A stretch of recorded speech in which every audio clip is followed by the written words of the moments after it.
Welcome to all. स्वागत आप सभी का आरएस सर यूट्यूब चैनल पे। और हम आ चुके हैं अभी लाइव। जय हिंद, नमस्ते, वेलकम, गुड मॉर्निंग। कैसी है मेरी आर्मी? बेहतरीन आगाज, बेहतरीन अंदाज, जबरदस्त जोश, जबरदस्त जुनून, वही जिद, वही चाह वर्दी पाने की, वह जोश, वह जुनून, वह जिद, वह माँ बापों के सपनों को पूरा करने का कमिटमेंट, उनके चेहरे पे मुस्कान लाने का वो वादा जो उनसे हम आज से करने जा रहे हैं। उसी मेहनत के लिए एक बार एक फौजी वाला फील, उसी फील के साथ में तैयारी करनी है और उस फील के साथ में वर्दी पानी है, सिलेक्शन पाना है।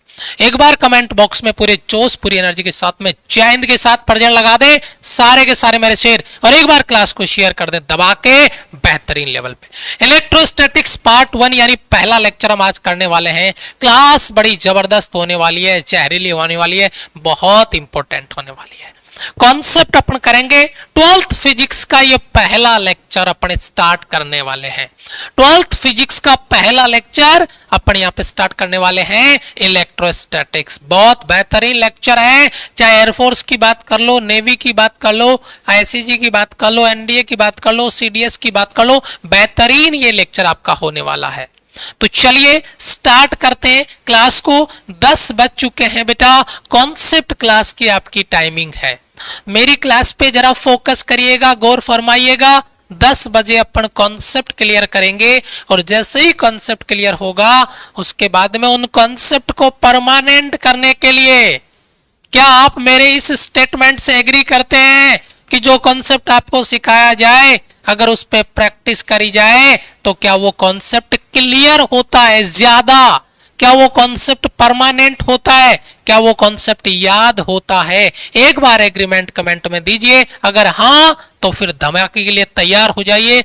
12 बजे अपन टॉपिक वाइज प्रैक्टिस करेंगे और उसके बाद में 4 बजे मिक्स प्रैक्टिस का धमाका। लेकिन मैं आपको क्लियर कर दूं, मिक्स प्रैक्टिस में भी कंटेंट आपका धीरे धीरे हम बढ़ाएंगे। बहुत ज्यादा आपको परेशान स्टार्टिंग में नहीं करेंगे। मैं मानता हूं सिलेक्शन के लिए हर एक टॉपिक इंपॉर्टेंट है, कॉन्सेप्ट का अपना इंपॉर्टेंस है, टॉपिक वाइज प्रैक्टिस का अपना इंपॉर्टेंस है, और मिक्स प्रैक्टिस के बारे में बोलने के लिए मेरे पास शब्द नहीं है। उसका इंपॉर्टेंस आपको पता होगा कि अगर मुझे पेपर निकालना है तो मिक्स प्रैक्टिस कितना जरूरी है। क्लियर है बेटा? इस बात को आपको फोकस करना है। ये तीनों की तीनों चीजें क्लासेस फिजिक्स की आपके सामने हैं। चाहे आप एयरफोर्स के लिए हो, नेवी के लिए हो, आईसीजी के लिए हो, एनडी के लिए हो, सीडीएस के लिए हो, बीएसएफ के लिए, ये मेरा कंप्लीट आपका फिजिक्स का टाइम टेबल रहेगा। और मैं यहां पर आपको बात करूं, अगर आप एयरफोर्स, नेवी, आईसीजी, बीएसएफ के लिए तैयारी कर रहे हैं तो आपको भारत लाइव बैच में जुड़ना है। भारत लाइव बैच में। और मैं फिर कह रहा हूं बेटा, तैयारी पहले दिन से करना ताकि पीछे मुड़ के देखने की जरूरत ना पड़े, सोचने की जरूरत ना पड़े कि सर मैं जुड़ गया हूं, अब तो सिलेक्शन की तैयारी होगी, सिलेक्शन वाली तैयारी होगी। आज से एक बार कमेंट में सर पहले दिन से हर वो क्लास कंटेंट वो जो हम आपको दें, सिलेक्शन वो जो तुम चाहो, गारंटी के साथ वादा करता हूं। कल एक बच्चे का कमेंट था, स्क्रीनशॉट लेके हमने स्टेटस पे भी लगाया था, हेल्पलाइन नंबर पे आपने देखा होगा कि यार एक बात की गारंटी तो है कि अगर कोई बच्चा 4 महीने इस टीम से जुड़ के सिलेक्शन ले ले, ये पक्का कंफर्म है, अगर वो रेगुलर रहता है सिलेक्शन ले लेगा। और वही चीज है लाइव बैच में बेटा। जो बच्चे नहीं जुड़े, topic wise mix concept class आपकी वाईटी पे हो रही है और बेहतरीन लेवल पे अपने आप को तैयार करना, पोल रैंकिंग और लीडर बोर्ड के साथ में। यही चीज आप नोट्स बैच में जाओगे, सेल्फ स्टडी का जलवा आपका होगा। सेल्फ स्टडी, सेल्फ प्रैक्टिस, हर एक चैप्टर के इंपॉर्टेंट क्वेश्चंस का कलेक्शन, और यह है यूनिक फीचर, एडवांटेज। और आप सोचो कि 3 दिन एक टीचर के साथ पढ़ने के बाद में क्या चौथे दिन बच्चे को खुद से प्रैक्टिस करनी चाहिए? हाँ, तो तैयार है आपके लिए सीपीपी। हर वो चीज हम इंप्लीमेंट करेंगे जो आपके सिलेक्शन के लिए जरूरी है। Bharat notes batch air force navy ICG BSF वाले बच्चों के लिए सेम चीज, अगर एनडीए सीडीएस का बच्चा है, ये सारी चीजें यहां पर आपको मिलेगी। और ये सारी चीजें, ये एनडीए का बच्चा है, सीडीएस का बच्चा है, तो वह प्रज्ञान बैच में जुड़ेगा और अपने क्लास को कंटिन्यू करेगा। तैयार है मेरे शेर जबरदस्त आगाज के साथ में, बेहतरीन अंदाज में? तो फिर एक बार कमेंट बॉक्स में केवल और केवल जो देखे उसको लगे कि आग लगी है, और आग एक दिल में सिलेक्शन वाली और एक कमेंट बॉक्स में इमोजी वाली। क्योंकि मैं फिर कह रहा हूं कि बाबू, पहले दिन का वो मोटिवेशन अगर आखिरी दिन तक तेरे पास है, कोई दुनिया की ताकत नहीं है जो तेरे को तेरे रास्ते से भटका दे, जो तेरे को तेरे रास्ते से भटका दे, ऐसी कोई दुनिया की ताकत नहीं है। और ये मोटिवेशन तेरे अंदर कूट कूट के भरा होना चाहिए, क्योंकि वो जिद ही सिलेक्शन है। पहला टॉपिक और विद्युत आवेश पढ़ाऊंगा अपने अंदाज में, कॉन्सेप्ट कॉपी पेस्ट कराऊंगा आपके दिमाग में, वो भी अपने अंदाज में, बिल्कुल बेसिक, बिल्कुल जीरो लेवल से। और जरा ध्यान दीजिएगा, विद्युत आवेश यानी इलेक्ट्रिक चार्ज एक बेहतरीन सा कॉन्सेप्ट है, एक जबरदस्त सा कॉन्सेप्ट है। चार्ज को देखने के बाद अगर आप टीवी देखा है, आपने फोन में मूवी देखा है, पिक्चर देखा है, अगर अपन बात करें आजकल की जो हॉलीवुड की मूवीज आती है, पिक्चर आती है, मूवी अगर आपने देखी है चाहे टीवी में, फोन में, तो इस तरीके के सीन कई बार अक्सर देखने को मिलते हैं।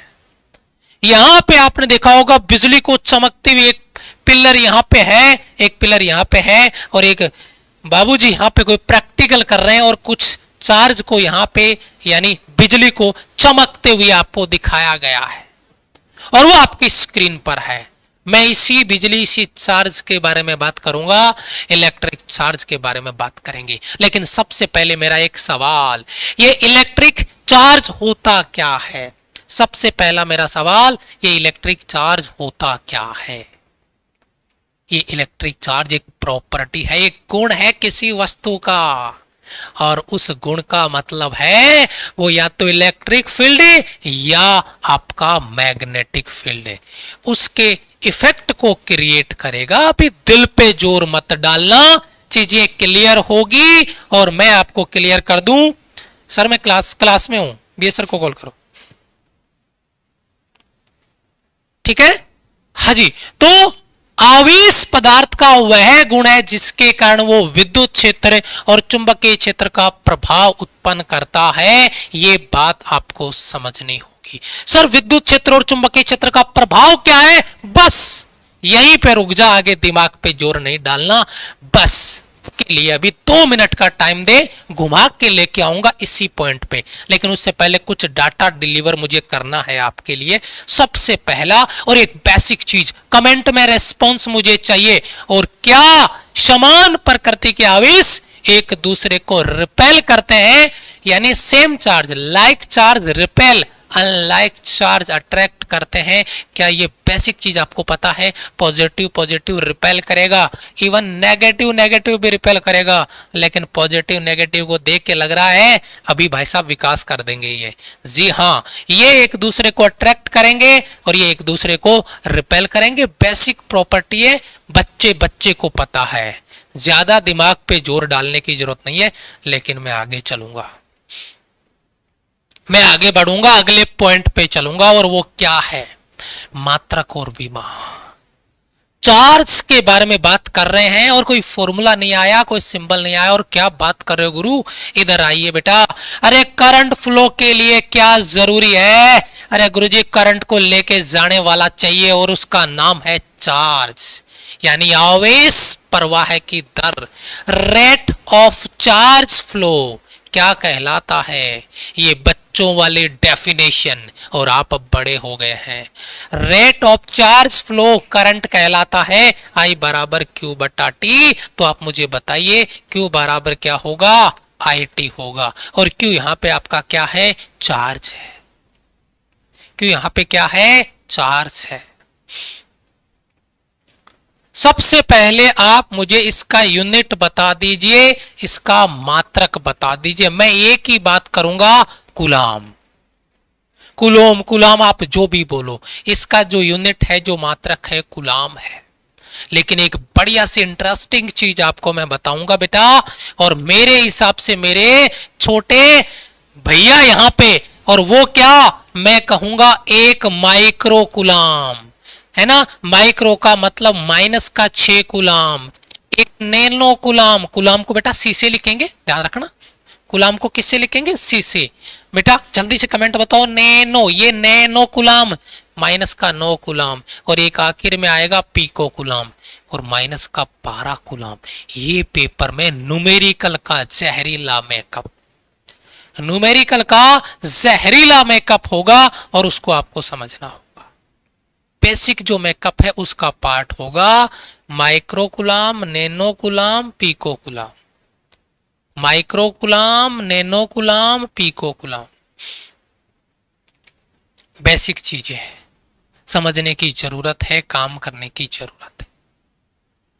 Micro coulomb, nano coulomb, pico, minus का 6, माइनस का 9, ऐसे याद करना, नैनो, नैनो, हाँ नैनो माइनस का 9, पीको माइनस का 12, माइक्रो माइनस का 6। अच्छा कुलाम मात्रक है बेटा, एक बार डायमेंशन कमेंट कर देंगे कि आप मुझे इसकी, बेटा Q बराबर IT होता है ना, तो आप मुझे बताएंगे Q बराबर I का डायमेंशन होता है A1, T का T1। क्या मैं कोई ऐसी बात बता दिया हूं आपको जो आपके दिमाग पे जोर डाल रहा हो, जो आपके दिमाग पे जोर डाल रहा हो? क्लियर है? A1 T1 सर, सर इसका नोट्स मिल जाएगा, बिल्कुल सारी जो क्लास है इसका नोट्स एज इट इज आपको, कॉन्सेप्ट का जितनी भी क्लासेज वाईटी पे होती है वो सारे नोट्स आपको एज इट इज, नोट्स जो आपका बैच है सेल्फ स्टडी रिवीजन जो बैच है सीपीपी एसपीपी के साथ में, वहां पर आपको अवेलेबल होगा। आपको टाइम सेव करना, मैं एक बात आपको कहता हूं, एक बच्चा स्मार्ट वर्क करता है, एक बच्चा हार्ड वर्क करता है। हार्ड वर्क वाला बच्चा सेल्फ पे काम ही नहीं कर पाता क्योंकि उसका प्रॉपर प्लान नहीं है, प्रैक्टिस का, रिवीजन का, कॉन्सेप्ट नोट्स का। तो प्लीज जो प्लानिंग आपको दी जाए बेटा उसको फॉलो करना। नोट्स आपको अवेलेबल होगा, आपको केवल रिवाइज करना है, इसको याद करना है। और फिलहाल बेटा आपको पूरा फोकस क्लास पे रखना है, जो चीज मैं आपको याद कराऊं वो आपके दिमाग में छप जाए, मजा उसका होगा जिसके बारे में अपन यहाँ पे बात कर रहे हैं और चीजों को क्लियर है। देखिए बेटा यहाँ पे सबसे पहले मैं बात कर रहा हूं, एक यूनिट मैंने मात्रक दिया है कुलाम। छोटे मात्रक हैं जी, जिद होती है बच्चे की कि मेरी भी इज्जत हो, बिल्कुल होनी भी चाहिए।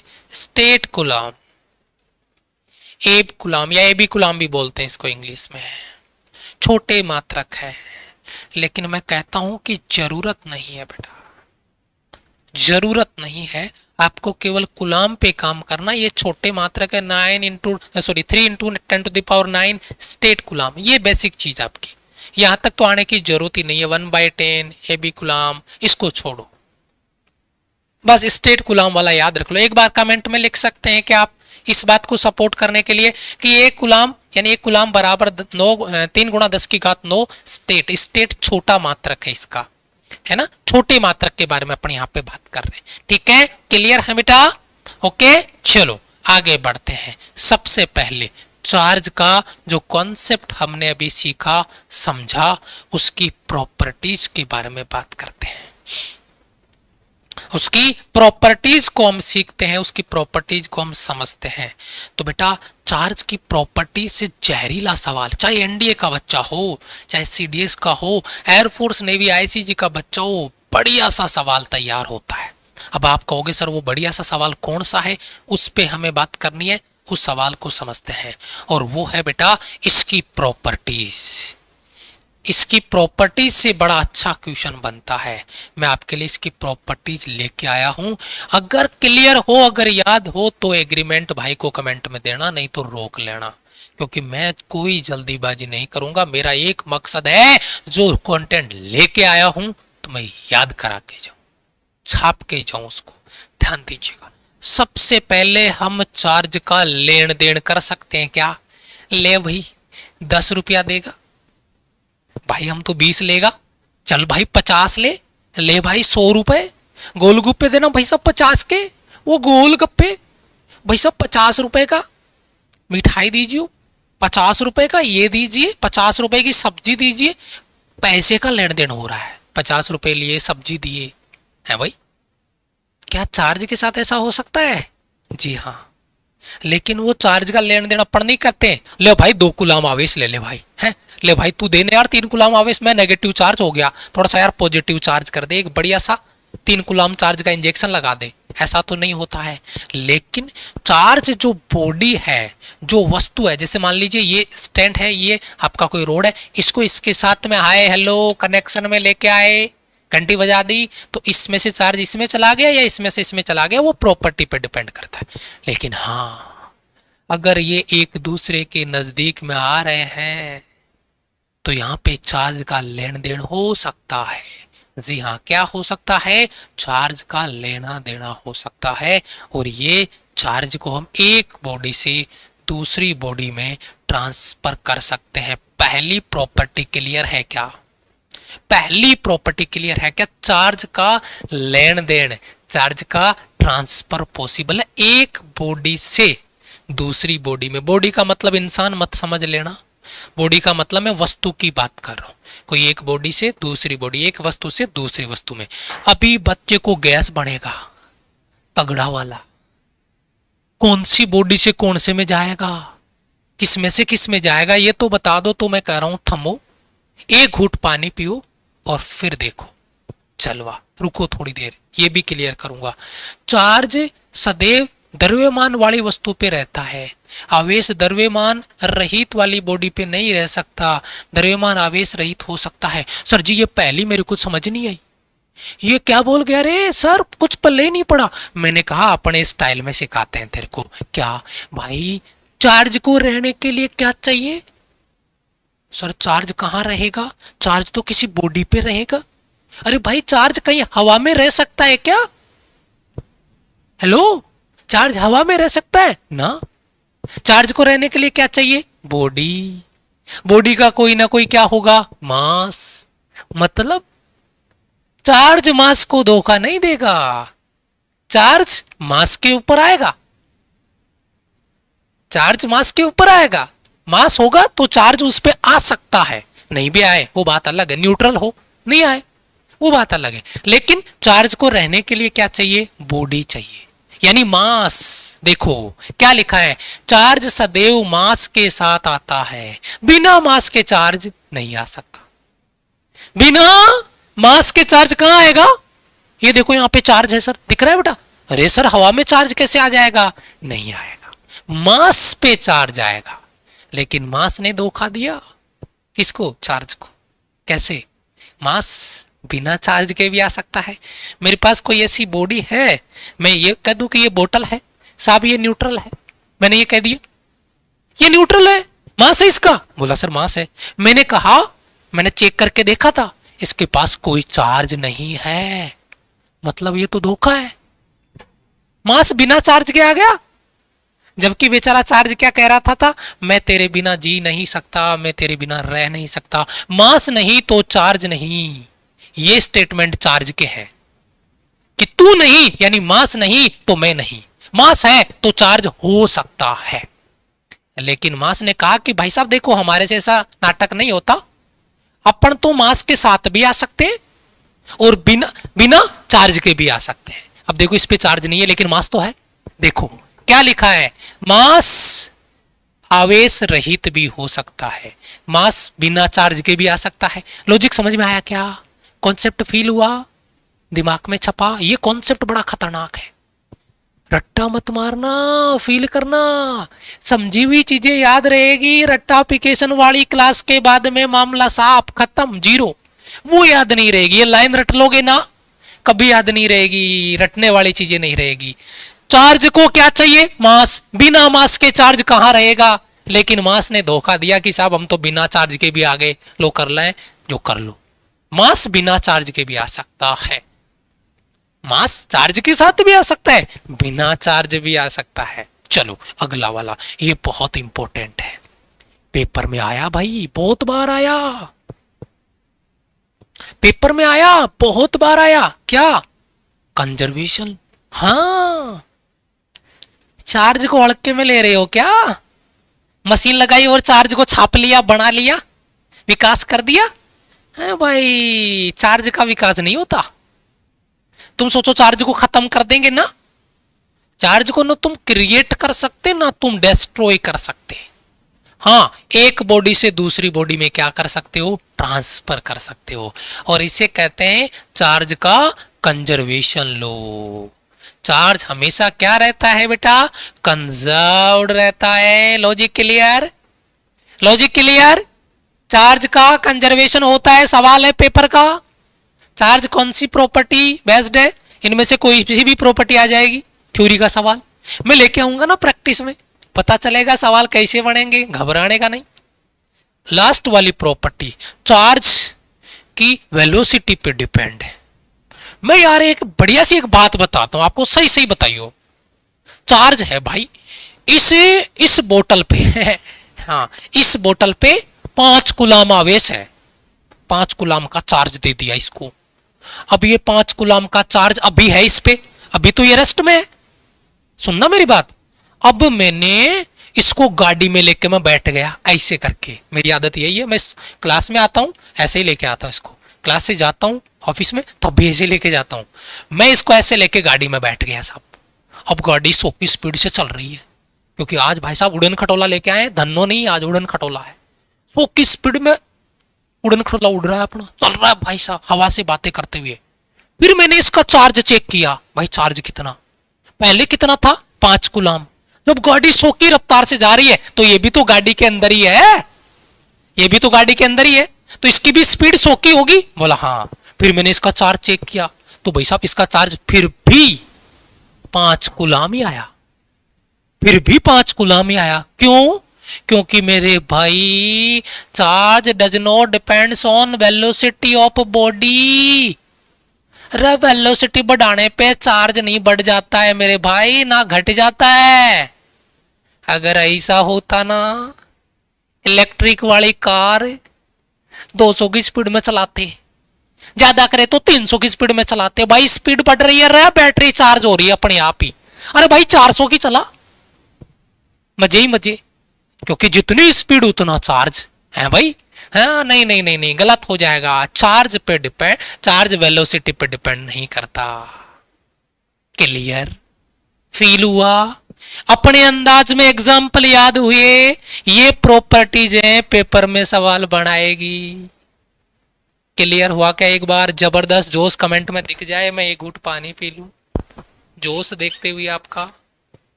क्लियर है?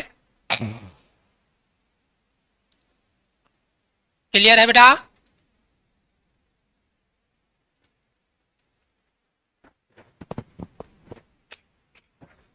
क्लियर है?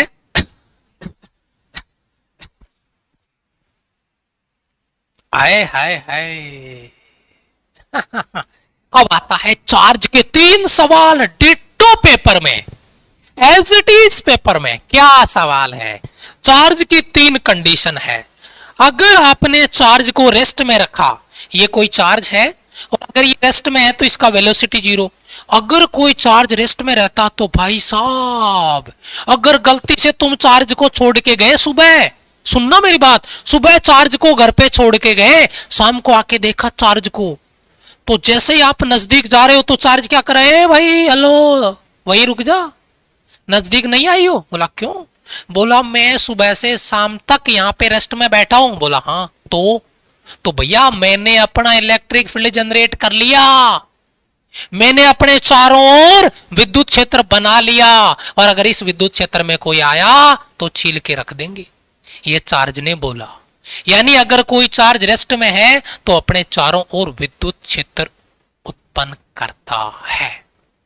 लेकिन वही चार्ज, अगर वही चार्ज कांस्टेंट वेलोसिटी के साथ मोशन करे, ये चार्ज और ये लो भाई साहब, लगाई वैल्यू स्पीड 100 की, जो आए उड़ा दो, नहीं तो खुद उड़ते चलो, और मौका मिले तो खुद भी उड़ जाओगे भाई। 100 की स्पीड में कांस्टेंट कर दोगे तो, अब 100 की कांस्टेंट स्पीड में आप जा रहे हो तो चार्ज वहां पे 2 चीजें क्रिएट करेगा। पेपर का क्वेश्चन है बेटा, ये बहुत इंपॉर्टेंट है।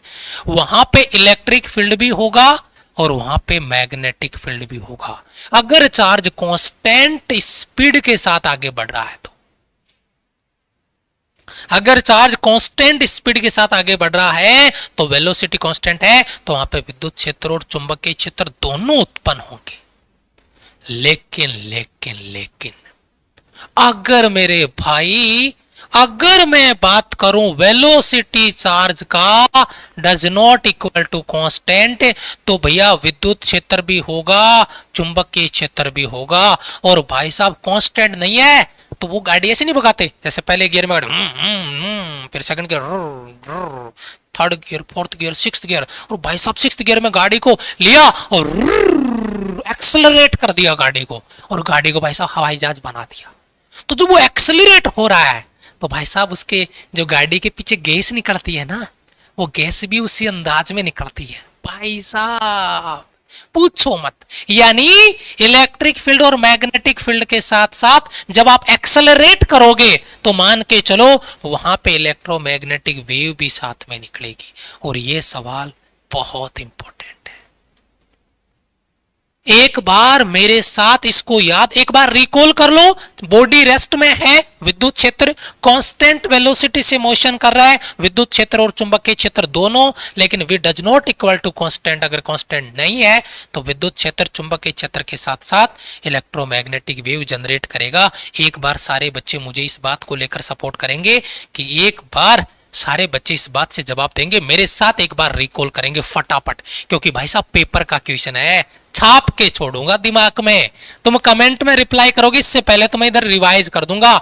वेलोसिटी आपका कांस्टेंट है किसी चार्ज का, सॉरी वेलोसिटी अगर जीरो है तो वहां पे विद्युत क्षेत्र होगा। अगर चार्ज कांस्टेंट वेलोसिटी से आगे बढ़ रहा है तो विद्युत क्षेत्र और चुंबकीय क्षेत्र होगा। और अगर charge v does not equal to constant है तो विद्युत क्षेत्र, चुंबकीय क्षेत्र और साथ में इलेक्ट्रोमैग्नेटिक वेव के रूप में ऊर्जा निकलेगी, एनर्जी का इमिशंस होगा, ऊर्जा निकलेगी, धुआं निकलेगी भाई साहब पीछे की तरफ। क्या एक बार क्लियर है क्या? एक बार क्लियर है क्या? याद हो गया क्या? ये चीज बहुत इंपॉर्टेंट है, पेपर के लिए सवाल था इसलिए मैंने रिकॉल भी आपको करवा दिया है। और अब आगे बढ़ता हूं, ये भी पेपर का क्वेश्चन है बेटा, ये भी पेपर का क्वेश्चन है, ये भी पेपर का क्वेश्चन, और ये एयरफोर्स की पेपर का क्वेश्चन है बेटा। एनडीए में भी इस तरीके का, लेकिन वो थोड़ा लैंग्वेज चेंज करवा के पूछा था, उसको मैं क्लियर करता हूं बेटा। चार्ज के लिए अगर मैंने एक शब्द यूज किया है चालक, मैंने सुना कि चालक को चालक क्यों कहते हैं क्योंकि वो चालक है ना भाई। अगर किसी बच्चे से मैं ऐसा सवाल करता हूं तो बच्चा मजाक में क्या जवाब देता है, मैंने कहा बेटा कंडक्टर को कंडक्टर क्यों बोलते हैं, चालक को चालक क्यों बोलते हैं, तो गुरुजी चालक को चालक नहीं बोलेंगे तो खुद चालक बोलेंगे, आदमी को आदमी नहीं बोलेंगे तो बच्चा बोलेंगे, है भाई। मैंने कहा यार बड़ा गजब जवाब दिया, बैठ जा बेटा तू तो बड़ा इंटेलिजेंट बच्चा है। चालक को चालक क्यों कहते हैं, उसका जवाब ये नहीं है क्योंकि वो चालक है, इसका जवाब ये है कि उसमें मेरे भाई फ्री इलेक्ट्रॉन है। क्या है बेटा? फ्री इलेक्ट्रॉन है, इसीलिए वो कंडक्टर है। क्योंकि फ्री इलेक्ट्रॉन का मतलब होता है मोशन करना, इलेक्ट्रॉन लगातार गति करता है, इलेक्ट्रॉन लगातार क्या करता है? गति, और उस गति के कारण उसमें कंडक्टर की प्रॉपर्टी आती है, चालक का गुण आता है। क्लियर है? क्लियर है? ओके, क्लियर है बेटा? ओके सर, आपने कहा आवेश वेलोसिटी पे डिपेंड नहीं कर रहा है। अरे भाई इतना बड़ा डाउट लेके कहां जाएगा? मैंने ये कहा था कि चार्ज वेलोसिटी पे डिपेंड नहीं करता, मतलब वेलोसिटी बढ़ाने घटाने पे चार्ज बढ़ेगा घटेगा नहीं। अरे तो यहां पे चार्ज कौन सा बढ़ रहा है घट रहा है? क्यों क्यों क्यों? यहां तो वेलोसिटी में चेंज की वजह से ये चीजें आ रही है ना। मैंने इनकी बात थोड़ी करी थी, मैंने तो चार्ज की बात करी थी यार। लॉजिक समझो, समझ में आ गया होगा अब तो। इतना अच्छा डाउट था, क्लियर कर दिया मैंने। डाउट अच्छा था, ये डाउट खतरनाक भी था, क्लियर करना भी जरूरी था। अगर कोई कंडक्टर है, अगर कोई चालक है तो उसमें फ्री इलेक्ट्रॉन है। बोला हाँ, लेकिन एक बात बताऊं यार आपको, ये इलेक्ट्रॉन इलेक्ट्रॉन एक दूसरे के बड़े कट्टर दुश्मन है। बोला सर कैसे? अरे बोला यार इन सब पे नेगेटिव चार्ज जो होता है। बोला यार ये बात तो सही है भाई, इलेक्ट्रॉन है, इलेक्ट्रॉन पे नेगेटिव चार्ज होगा। अब किसी बॉडी पे अब जो चार्ज चाहे पॉजिटिव हो चाहे नेगेटिव हो, जो भी हो, इलेक्ट्रॉन की वृद्धि हो या कमी हो, लेकिन चालक है। बोला हाँ, और चालकों में फ्री इलेक्ट्रॉन होते हैं? बोला हाँ। मतलब वो घूमने फिरने के लिए फ्री है? बोला हाँ। बस, और इसी वजह से ये इलेक्ट्रॉन इसको मुक्कालात घुसे चलाता है, ये दूसरे को मुक्कालात घुसे चला जाता, कहता है अरे सब के सब पोजीशन ले लो। बोला कहां पे? बोला दीवारों पे चले जाओ, बाहर की तरफ चले जाओ, तुम नजदीक रहने वाले नहीं हो, तुम्हें विकास नहीं करना, तुम्हें जाके अगर चालक है तो चालक की सरफेस पे रहना पड़ेगा। ड्यू टू रिपल्सन फोर्स, प्रतिकर्षण बल के कारण पूरा चार्ज सरफेस पे चला गया, क्योंकि चलने की परमिशन है, क्योंकि ये कंडक्टर है। और पेपर का सवाल बताऊंगा अभी क्या था, क्लियर है बेटा? पेपर का सवाल क्या था कि अगर किसी चालक को आवेश दिया जाए, अगर किसी कंडक्टर को चार्ज दिया जाए, तो वह कहां रहता है? वो रहता है उसकी सरफेस पे। क्यों? क्योंकि ड्यू टू रिपल्सिव फोर्स, प्रतिकर्षण बल के कारण वो सरफेस पे चला जाता है। इतने में पांडे जी का कमेंट आया कमेंट बॉक्स में, गुरुजी। मैंने कहा अरे थमो, अगर ये इंसुलेटर होता तो मैंने कहा भाई इंसुलेटर में free electron, insulator in the sense कुचालक, कुचालक में फ्री इलेक्ट्रॉन नहीं होते। अब तुम इन इलेक्ट्रॉन को भाई साहब भाले मारोगे ना, भाले कि ले उठ भाग यहां से, ले उठ भाग यहां से, नहीं हिलने वाला। ये क्या बोलेगा, तेरा दिमाग खराब है, देख उधर काय का बोर्ड लगा रखा है। बोला काय का बोर्ड? बोला हम इंसुलेटर हैं भाई। तो अरे इंसुलेटर में फ्री इलेक्ट्रॉन नहीं होते, तो बोला हम यहां से नहीं हिलेंगे, जो करना है कर लो। तो अगर इंसुलेटर है तो इलेक्ट्रॉन चार्ज जहां पे है वहीं पड़ा रहेगा, हिलने का नाम ही नहीं लेगा। कन्फर्म है? अगर कुचालक है तो चार्ज जहां पे था वहीं रहेगा, लेकिन अगर चालक है, कंडक्टर है, चार्ज उसकी सरफेस पे रहेगा, कैसा भी कंडक्टर हो, कैसा भी कंडक्टर हो, चाहे खोखला हो, होलो हो या सॉलिड हो। यह कॉन्सेप्ट बड़ा जहर था, मैंने बड़े अच्छे अच्छे एग्जाम्पल देके याद करा दिया। थ्योरी है, थ्योरी केवल एग्जाम्पल से याद हो सकती है, प्रैक्टिकली चीजें समझ में आती है। ये फिजिक्स है जनाब, 7 नंबर नहीं आते हैं बच्चे के, सही बात है, ये हकीकत है। सेक्शनल कट ऑफ क्लियर नहीं कर पाता है बच्चा, बस सवालों को घुमाया जाता है, फंसाया जाता है बच्चे को, इसलिए डेप्थ नॉलेज जरूरी है। अगर किसी चालक को दिया गया आवेश सदैव कहां पे बेटा? चार्ज उसकी सरफेस पे रहता है। बड़ा अच्छा सवाल है। इसी कारण से समान त्रिज्या के खोखले और ठोस गोले पर अधिकतम आवेश धारण करता है, और वो आवेश चाहे खोखला हो चाहे सॉलिड हो, अगर त्रिज्या समान है बेटा, अगर सेम रेडियस है, ये देखो ये ठोस है और ये खोखला है, इस पे क्यों चार्ज है? त्रिज्या दोनों का सेम होना चाहिए। इसका रेडियस भी आर है, इसका रेडियस भी आर है। अगर आर आपका सेम है तो जितना चार्ज इस पे उतना ही चार्ज इस पे होगा। खोखले और सॉलिड का उस पे कोई फर्क नहीं पड़ेगा, क्योंकि चार्ज को कहाँ रहना है? उसकी सरफेस पे रहना है, उसकी सतह पे रहना है। अरे यार ये तो गुरुजी क्लियर हो गया, लेकिन अगला सवाल जो पेपर का था वो भी तो सुन लो। दूसरी बार जो रिपीट हुआ हो, पहली बार तो ये आ गया बेटा, खोखले वो ठोस गोले वाला, खोखले गोले ठोस गोले को समान त्रिज्या के हैं, चार्ज दिया तो चार्ज बराबर होगा, पहला। दूसरा, साबुन के बुलबुले को आवेश देने पे क्या होता है? जवाब दो मुझे। साबुन के बुलबुले को चार्ज देने पे क्या होगा? अरे गुरुजी साबुन का बुलबुला है बेचारा, छोटा सा बुलबुला होके फिर फैलने लगता है, और आखिर में हवा टाटा बाय बाय खत्म। क्यों? क्योंकि साबुन के बुलबुले पे जो चार्ज होता है वो लगातार उसको एक्सपेंड करता है, एक लिमिट के बाद में टाटा बाय बाय कह के बुलबुला फूट जाता है। तो चार्ज को जब आवेश दिया जाता है तो बुलबुला क्या करता है? पेपर का सवाल था, उसकी त्रिज्या बढ़ेगी घटेगी, no change, none of this. आप जवाब दीजिए। अगर 100 बबल को आप चार्ज देंगे तो उसका रेडियस इंक्रीज होगा क्या? जवाब दीजिए कमेंट में। यार मेरी क्लास में आए हो तो मुझे कनेक्शन चाहिए, कमेंट में रेस्पॉन्स चाहिए, मेरे को डायरेक्ट फील चाहिए, तुम्हारे दिमाग से सवाल का जवाब चाहिए, जल्दी से फास्ट। रेडियस एक्सपेंड होगा क्या? ये पेपर का क्वेश्चन है, दूसरा वाला।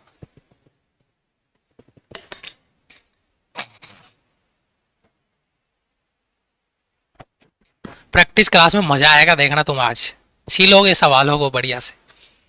3 फिगर, और ये 3 फिगर मैं हर बार लेके आता हूं क्योंकि इन 3 फिगर का कॉन्सेप्ट कभी नहीं बदल सकता। बाबू एक बात बताना, मेरे को इंटरेस्टिंग फैक्ट है, एक चार्ज मतलब इलेक्ट्रॉन, और एक इलेक्ट्रॉन पे कितना आवेश होता है? इतना, ये तो सबको पता होगा। एक इलेक्ट्रॉन पे 1.6 गुणा 10 की घात माइनस कूलम 19 कूलम आवेश होता है बेटा, क्लियर है? ओके, याद है ना? अच्छा बेटा, आपको इलेक्ट्रॉन का मास पता है क्या? नहीं, मैं याद करा देता हूं, कोई बात नहीं। कहां लिखूं? यहां लिख देता हूं, अच्छे बच्चे हैं, पढ़ने वाले बच्चे हैं। 9.1 इंटू 10⁻³ kg। क्या बेटा इतना एग्री करोगे? हल्का सा इशारा कर दिया है, बाकी याद रखना। ये इलेक्ट्रॉन का m यानी मास, E फॉर इलेक्ट्रॉन, मैंने इलेक्ट्रॉन का मास बता दिया है बेटा, 9.1 इंटू 10⁻³ बेटा एक चीज आप मुझे बताएंगे, मैं इस बोतल से, मान लो प्रैक्टिकली समझने की कोशिश करना, दूसरी बोतल ले लेते हैं, ये वाला बोतल है बेटा, मैंने बेटा इससे 2 इलेक्ट्रॉन निकाल लिए, सही सही बताओ। पहली बात तो ये, अगर मैं इससे 2 इलेक्ट्रॉन निकालूंगा तो इस पे कौन सा चार्ज आएगा, पहले तो ये बताओ। अगर मैं इससे 2 इलेक्ट्रॉन निकालूंगा तो इस पे कौन सा चार्ज आएगा? और इसके लिए मुझे एक स्लाइड लेनी चाहिए अलग से और उसमें ऐड कर देना चाहिए। अगर बेटा कोई बॉडी आपके पास है, एक छोटा सा इशारा ताकि तुम रिकॉल करो तो क्लियर हो। अगर इससे इलेक्ट्रॉन आपने निकाला यानी इलेक्ट्रॉन की कमी, तो बताओ इस बॉडी पे कौन सा चार्ज आ जाएगा? पॉजिटिव। अगर आपने इस बॉडी को इलेक्ट्रॉन दे दिया यानी इलेक्ट्रॉन की वृद्धि हो गई, तो बताओ इस पे कौन सा चार्ज आएगा बेटा? नेगेटिव। मान दिया बेटा, इतनी चीज पता है ना? एग्री? ये छोटी छोटी बेसिक चीजें हैं जिनको आपको फील करते हुए, याद करते हुए आगे चलना है। नहीं, इसे इलेक्ट्रॉन की कमी तो इस पे पॉजिटिव चार्ज आ गया, इसको एक्स्ट्रा इलेक्ट्रॉन दे दिए तो इस पे नेगेटिव चार्ज आ गया। अब एक बच्चे ने मेरे से एक गजब सा सवाल कर लिया कि गुरुजी ये चालक है, कंडक्टर है। मैंने कहा तो? बोला मैंने इसको ना इलेक्ट्रॉन दिया ना लिया, बताओ इस पे चार्ज 0 है क्या? ये बहुत तगड़ा डाउट था भाई साहब बच्चे का, मतलब पेट थपथपाई यार मैंने उसकी। मैंने कहा यार भाई क्या सवाल पूछा है। बोला मैंने ना इससे इलेक्ट्रॉन निकाला ना मैंने इसको इलेक्ट्रॉन दिया, ये चालक है। मैंने कहा हाँ। और चालक में फिर इलेक्ट्रॉन होते हैं? मैंने कहा हाँ। आप मुझे बताइए क्या ये उदासीन है? मैंने कहा ना ना ना ना ना ना ना, ये न्यूट्रल नहीं है मेरे भाई। अरे मेरे भाई, इस पे 5 इलेक्ट्रॉन है तो 5 इलेक्ट्रॉन के बराबर इस पे पॉजिटिव चार्ज है, 5 इलेक्ट्रॉन के बराबर नेगेटिव तो 5 इलेक्ट्रॉन के बराबर पॉजिटिव चार्ज है। बराबर बराबर चार्ज, जितना पॉजिटिव उतना नेगेटिव, और इसे कहते हैं बैलेंस कंडीशन, संतुलन स्थिति। अब आपने अगर इसको 2 इलेक्ट्रॉन दे दिए, सही सही बताना, 2 इलेक्ट्रॉन दे दिए तो 5 और 2 कितने इलेक्ट्रॉन हो गए? 7। लेकिन जो पॉजिटिव चार्ज था वो तो अभी भी 5 ही है, तो बताओ 2 इलेक्ट्रॉन एक्स्ट्रा आ गए ना, तो बताओ ये 2 इलेक्ट्रॉन के बराबर नेगेटिव हो गया कि नहीं हो गया? 2 इलेक्ट्रॉन के बराबर नेगेटिव हो गया कि नहीं हो गया? अरे हाँ सर, ये तो अभी फील हुआ है। अगर मैं इससे 2 इलेक्ट्रॉन एक्स्ट्रा दे दिए तो नेगेटिव हो गया, और अगर इससे इलेक्ट्रॉन निकाल लिए तो ये पॉजिटिव हो गया। यानी इलेक्ट्रॉन की कमी यानी पॉजिटिव, इलेक्ट्रॉन की वृद्धि यानी नेगेटिव। अब आता हूं मुद्दे पे, मेन बेटा इलेक्ट्रॉन का मास पता है ना?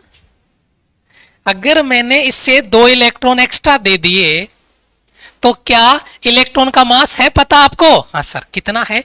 एक बार फिर से लिख दो ना गुरुजी, याद हो जाएगा, है ना? अरे भाई याद कराने तो क्लास में आता हूं। kg 9.1 into 10⁻⁻31 kg। अगर आप 2 इलेक्ट्रॉन इसको एक्स्ट्रा दोगे तो 2 इलेक्ट्रॉन के बराबर बताओ मास बढ़ेगा कि नहीं बढ़ेगा? सही सही बताओ। अगर एक्स्ट्रा इलेक्ट्रॉन आ रहा है तो उसका मास भी आ रहा है कि नहीं आ रहा? सही सही बता मेरे भाई, प्रैक्टिकल फील कर इसको। सर बात तो सही है, अगर इलेक्ट्रॉन एक्स्ट्रा आ रहा है इसका मतलब उसका मास बढ़ेगा। Oh my God. और अगर उससे इलेक्ट्रॉन निकाला यानी इलेक्ट्रॉन की कमी यानी मास की कमी। ओ भाई, मास की कमी। मतलब जो बॉडी पॉजिटिव है, मतलब इलेक्ट्रॉन की कमी है, उसकी मास में कमी आएगी। और जिसको इलेक्ट्रॉन दिया मतलब नेगेटिव, उसके मास में वृद्धि आएगी, इंक्रीमेंट आएगा। फील हुआ क्या? बस इसके अलावा कुछ नहीं, खेल खत्म। एक बॉडी मेरे पास थी न्यूट्रल, जिसपे बराबर बराबर आवेश था। अब मैंने इस बॉडी को पॉजिटिवली चार्ज कर दिया। पॉजिटिव मतलब इलेक्ट्रॉन की, सही सही बताओ बेटा, कमी। और इलेक्ट्रॉन की कमी होगी तो मास में कमी। तो इस बॉडी का मास है अब m डैश। तो बताओ m डैश m से कम होगा क्या? अरे यार गुरुजी, क्या कॉन्सेप्ट क्लियर हुआ है, क्या कॉन्सेप्ट क्लियर हुआ है भाई। हेलो, 444 स्क्रीन पे, हाँ, ट्रिपल नहीं, ट्रिपल नहीं है, 4 11 1111 है, 1111। क्या बात है, स्क्रीन पे बच्चे दिखे अभी, फिर वो चेंज हो गए तुरंत। अच्छा, अगर मैं इसको नेगेटिव करूं, इसका मतलब इसको एक्स्ट्रा इलेक्ट्रॉन दे दिया, और इलेक्ट्रॉन दे दिया तो इसका मास हो गया m double dash. Electron extra दे दिया मतलब मास बढ़ गया। तो बेटा एक चीज क्लियर होगी, m डबल डैश बड़ा होगा किससे? m से। m डबल डैश बड़ा होगा m से।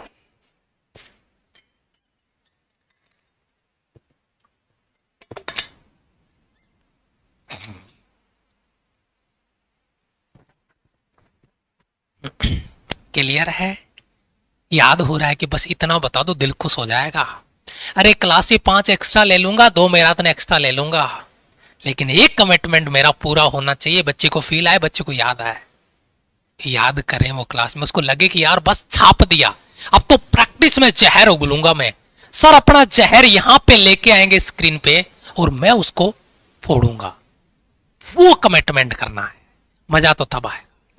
चार्ज का डिस्ट्रीब्यूशन, चार्ज को डिस्ट्रीब्यूट कर दिया भाई। चार्ज वाले चार्ज ले लो, चार्ज बांटने वाले चार्ज को कैसे बांटना है, चार्ज को डिस्ट्रीब्यूट करना है। देखो चार्ज का डिस्ट्रीब्यूशन कैसे कैसे होता है। मैं चार्ज को अगर ये कहूं कि बच्चे हैं चार्ज, बच्चे ही चार्ज हैं, बच्चे भगवान का रूप होते हैं। वैसे मैंने कहा कि बच्चे ही चार्ज हैं, और मैं अभी एजुकेशन से रिलेटेड हूं, तो मैं बच्चों को स्कूली लाइफ से थोड़ा अवेयर करा दूं। बच्चा बच्चा पार्टी इधर आओ, चलो एक लाइन बनाओ। बोला क्या? बोला आज आपको मैं चार्ज डिस्ट्रीब्यूशन समझाता हूं। बोला सर कौन सा चार्ज डिस्ट्रीब्यूशन समझाओगे? तो मैंने बच्चे से कहा कंटिन्यूअस। तो बच्चे ने कहा सर कंटिन्यूअस क्या होता है? कंटिन्यूअस मतलब होता है बेटा लगातार। मैं कहता हूं ना कंटिन्यूअस मेहनत करो, कंटिन्यू लगातार। तो सर लगातार चार्ज का डिस्ट्रीब्यूशन कैसे, ये बताओ ना। तो मैंने बच्चों को कहा कि बेटा एक जैसे नाग लपेटा मारता है ना, वैसा लपेटा मारते हुए एक लाइन बनाओ। तो बच्चे ने, और मैंने कहा हाइट के हिसाब से बनाना, मजा तो तब आएगा देखने में, वास्तव में नाग जैसा दिख रहा हो लपेटा मारता हुआ। तो बच्चों ने ऐसी लाइन बनाई। ओ भाई देखो बच्चे क्या डिसिप्लिन है भाई। और हो ना क्यों?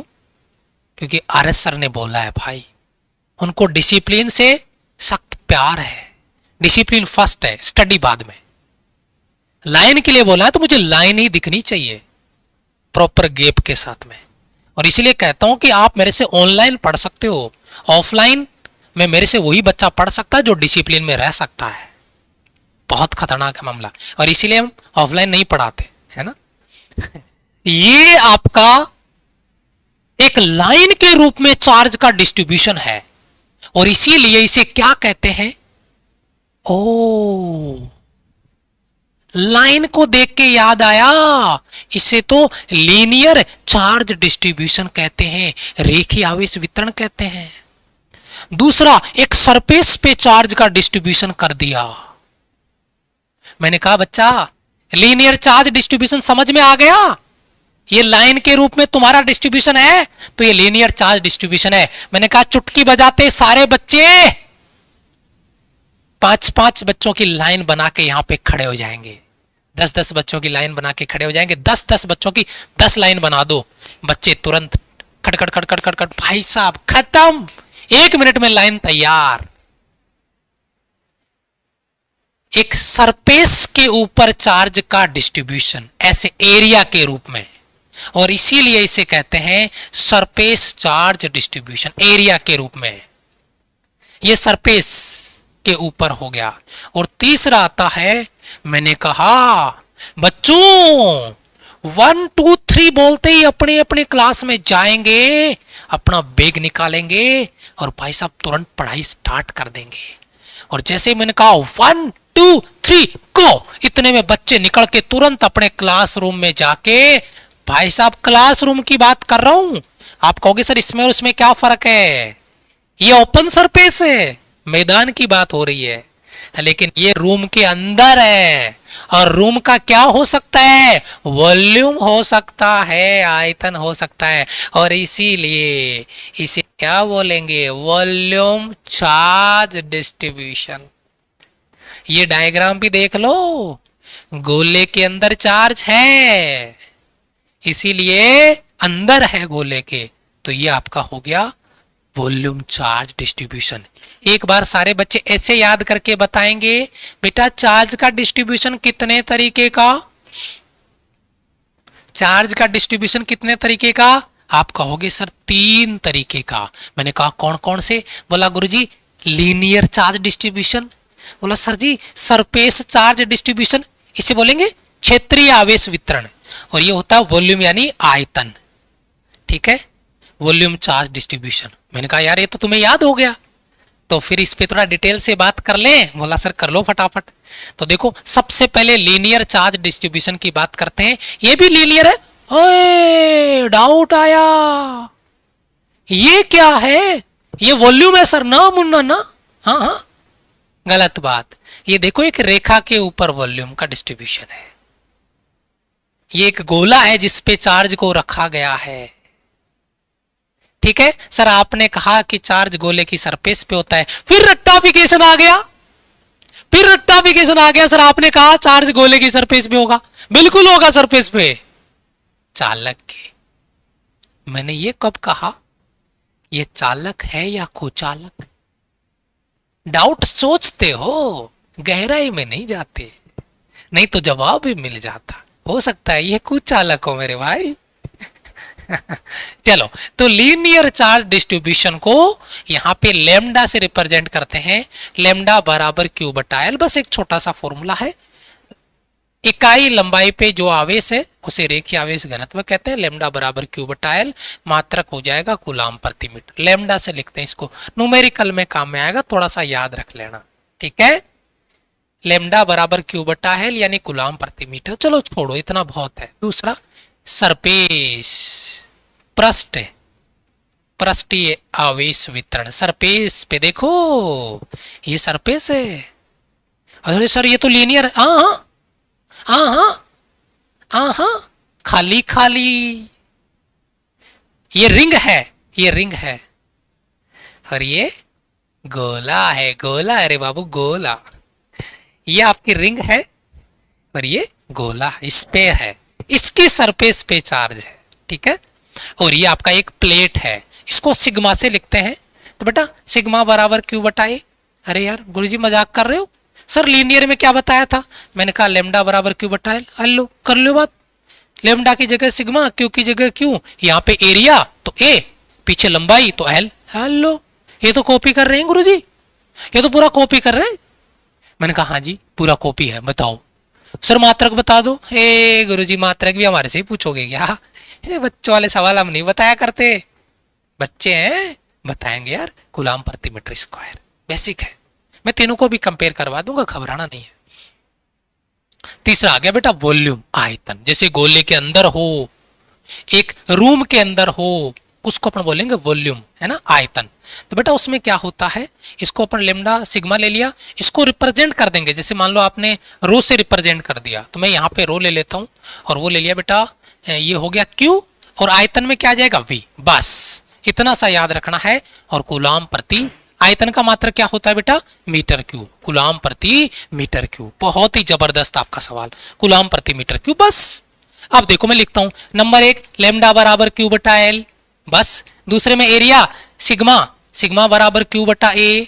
और तीसरे में रो बराबर Q बटा V। बस A L और V कॉपी पेस्ट है पूरा फुल कंपैरिजन में। मेरे हिसाब से किसी बच्चे को कोई डाउट यहां से नहीं आएगा। आवेश का क्वांटीकरण, क्वांटाइजेशन ऑफ चार्ज और कूलाम्स लॉ है, ये अपन कल की क्लास में करेंगे। लेकिन उससे पहले एक इंपॉर्टेंट चीज मैं आपको डिस्कस करना चाहता हूं, बड़ी इंटरेस्टिंग है और बहुत इंपॉर्टेंट है। एक बच्चा पेपर के बाद में फेज 2 की तैयारी करता है। फेज 2 की तैयारी का मतलब है अपने आप को प्रैक्टिस करना। फिजिकल की तैयारी करो, फेज 2 में जीडी की तैयारी करो। और एक बच्चा अभी रिटर्न की तैयारी कर रहा है, लेकिन रिटर्न के साथ में वो बच्चा जिसको लैंग्वेज का चैलेंज है, बच्चा दिन रात मेहनत करके रिटर्न निकाल लेता है, लेकिन जीडी में बाहर हो जाता है क्योंकि कन्वर्सेशन बच्चे का वीक है, बच्चा कनेक्ट नहीं कर पा रहा। स्पोकन की क्लास, जो बच्चा अभी रिटर्न की तैयारी कर रहा है, जिसका स्पोकन नहीं है, डरता है, हिचकता है कन्वर्सेशन में, वो बच्चा आज से ही जो आपका भारत बैच है, स्पोकन का भारत बैच, फेज 2 का नहीं, वो तो रिटर्न वाले बच्चों का जिन्होंने क्लियर किया है, फेज 2 का भारत बैच, स्पोकन बैच आपका स्टार्ट हो रहा है। आज से क्लास करेंगे शाम को 6 बजे। शाम को 6 बजे स्पोकन बैच की क्लास है, ये शाम को 6 बजे वाली क्लास आज से स्टार्ट करेंगे। वादा करो आप जीडी में बाहर नहीं होंगे। और अगर आपको लगता है कि सर मैं जीडी में बाहर नहीं होने वाला, कोई दिक्कत नहीं है, लेकिन बाबू उस दिन मत पछताना कि सारी मेहनत पे पानी फिर गया, जीडी में बाहर हो गया, पूरी मेहनत जीरो हो जाएगी आपकी और हमारी। तो ये आपका हो गया। और जो बच्चा, ये है आपका लाइव बैच का फी, स्पोकन का देख रहे हैं आपकी स्क्रीन पे, कॉन्सेप्ट क्लास है, पर्सनल डेवलपमेंट क्लास है, शाम को 6 बजे ये क्लास होती है आपकी, और ये उसका फी है बेटा। बहुत कम फी है, अगर आप जुड़ के तैयारी करोगे तो बहुत अच्छे से तैयार कर पाओगे स्पोकन की क्लास। और ये आपका live batch, Bharat live batch, air force navy ICG BSF वाले बच्चे जुड़े, लेकिन पहले दिन से जुड़ के तैयारी करने का जो मजा है वो लेट करने में नहीं है। आज से आपको लाइव क्लास अटेंड करनी है। जो बच्चे जुड़ चुके हैं क्लास मिस मत करना, जो बच्चे नहीं जुड़े हैं बेटा क्लास अटेंड करना, क्लास ज्वाइन करके बैच को अटेंड करना, और क्लास रेगुलर आपकी होनी चाहिए बैच में कंप्लीट, ठीक है। और सबसे इंपॉर्टेंट चीज जो नोट्स है बेटा, जितनी भी हमारी कॉन्सेप्ट क्लासेज होती है यूट्यूब पे, उनको, उनके सारे नोट्स आपके नोट्स बैच में अवेलेबल हैं। अपना टाइम रिवीजन पे लगाना, अपना टाइम रिवीजन पे लगाना, टाइम को सेव करना, क्योंकि टाइम मैनेजमेंट ही असली खेल है। टाइम मैनेजमेंट ही असली खेल है, और ये आपको समझना होगा। टाइम मैनेजमेंट का खेल आपको समझना है। नोट्स बैच के साथ में सीपीपी एसपीपी का जादू पेपर में दिखेगा तुम्हें, जब पेपर देने जाओगे तब।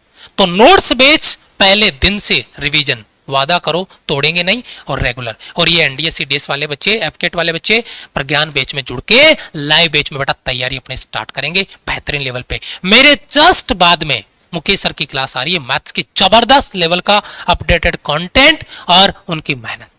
और उसके बाद में 1 बजे ना, 1 बजे टॉपिक वाइज है ना, 1 बजे टॉपिक वाइज प्रैक्टिस है मैथ्स की। कॉन्सेप्ट अभी पढ़ो, 1 बजे धमाका करो टॉपिक वाइज प्रैक्टिस में, और ये कॉन्फिडेंस आपका नजर आना चाहिए। तुरंत मेरी क्लास एंड होगी, सर की क्लास स्टार्ट होगी। आइए मिलते हैं जबरदस्त दोस्त के साथ में। फिर भी अगर आपका कोई डाउट रहता है तो आप हमारे हेल्पलाइन नंबर पे कॉल कर सकते हैं और अपना डाउट क्लियर कर सकते हैं बेटा, ठीक है। चलो, thank you so much, love you all, bye bye, जय हिंद बेटा।